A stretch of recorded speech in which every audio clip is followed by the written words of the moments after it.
बिस्मिल्लाहिर्रहमानिर्रहीम। एक नौजवान था, अहमद उसका नाम था।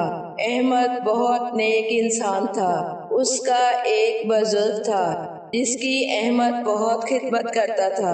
अहमद ने अपनी सारी जिंदगी अपने बुजुर्ग की खिदमत में गुजारी।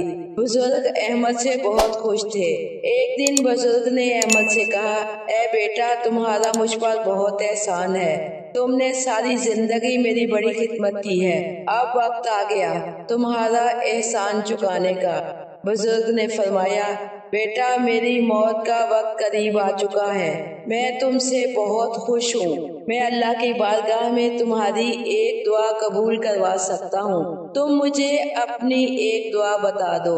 अहमद ये सुनकर बहुत ही खुश हो गया, लेकिन साथ ही अहमद सोच में पड़ गया कि अब क्या मांगू। वो बहुत ही गरीब था। वो अमीर होना चाहता था और उसके पास औलाद भी नहीं थी। वो चाहता था कि काफी अरसा हो गया मेरी शादी को, लेकिन अभी तक औलाद की नेमत से महरूम हूँ। वो चाहता था कि अल्लाह ताला उसे औलाद जैसी नेमत अता कर दे। और तीसरा, अहमद की माँ आंखों से देख नहीं सकती थी। वो चाहता था कि उसकी माँ आंखों से भी देखने लग जाए। अहमद जब सोच में पड़ा तो बुजुर्ग से कहने लगा, ए मोहतरम, मुझे सोचने के लिए कुछ वक्त चाहिए। तो बुजुर्ग कहने लगे, ठीक है, तुम अच्छी तरह सोच लो, कल आके मुझे बता देना। अहमद घर आ गया और सोचने लगा कि क्या मांगू। सारा दिन सारी रात सोचता रहा। उसने सोचा औलाद मांग लेता हूँ। फिर सोचा मेरी माँ नाबीना है, आंखों से देख नहीं सकती। मैं चाहता हूँ कि मेरी माँ की आंखों की रोशनी पलट आए। फिर उसके दिल में ख्याल आया कि दौलत मांग लेता हूँ। दौलत मिल जाएगी तो अमीर हो जाऊंगा, माँ का इलाज भी करवा लूंगा। लेकिन अहमद को इत्मीनान हासिल न हुआ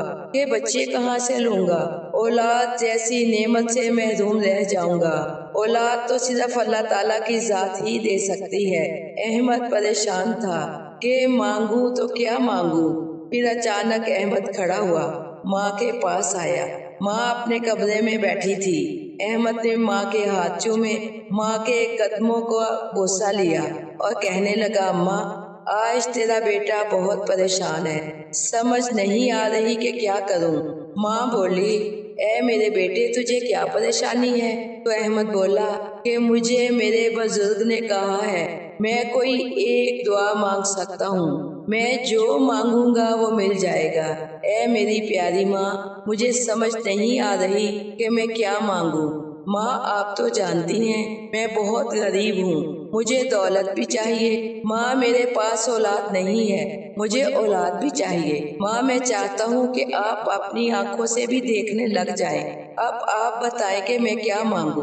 माँ ने ऐसा जवाब दिया कि जिसे सुनकर आप भी हैरान रह जाएंगे। माँ का जवाब सुनकर बेटा खुशी से झूम उठा। माँ ने कहा, बेटा, तुम अपने बुजुर्ग के पास जाओ और उन्हें जाकर कहो, मैं चाहता हूँ कि आप मेरी माँ की एक ख्वाहिश पूरी कर दें। मेरी माँ की ख्वाहिश है सोने का प्याला हो और मेरी माँ मेरे बेटे को उस सोने के प्याले में खाना खाते हुए देखे। ए बेटा, तुम बुजुर्ग को जाकर ऐसा ही कहो। मुझे उम्मीद है कि तुम्हारा बुजुर्ग तुम्हारी बात मान लेगा। अहमद खुशी खुशी खड़ा हुआ और बुजुर्ग के पास चला गया। बुजुर्ग इबादत गाह में इबादत में मसरूफ थे।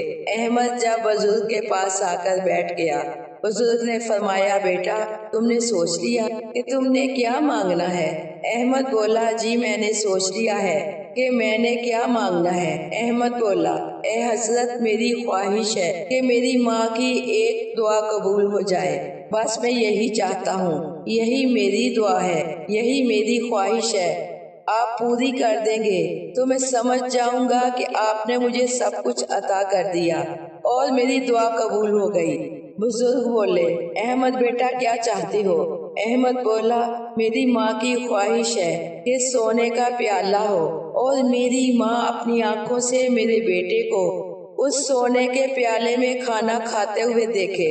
अहमद ने जब ये कहा तो बुजुर्ग मुस्कुराने लगे और उन्होंने अपने हाथों को दुआ के लिए बुलंद किया और अपनी आंखें बंद कर ली। बुजुर्ग की दुआ अल्लाह ताला की बारगाह में कबूल हो गई। फिर क्या था? सोने का प्याला था। उसमें अहमद के बेटे को उसकी माँ ने अपनी आंखों से खाना खाते हुए देखा। इस तरह अहमद को तीनों चीजें मिल गईं। जब कुछ भी न हो तो यूं माँ बाप की दुआ से और बुजुर्गों की दुआ से सब कुछ मिल जाया करता है, तकदीर बदल जाती है। इस वाक़े से ये हमें सबक मिलता है, अगर कुछ मसले हल ना हो रहे हों तो माँ बाप से मशवरा कर लेना चाहिए, क्योंकि माँ बाप अपने बच्चों का कभी बुरा नहीं सोचते।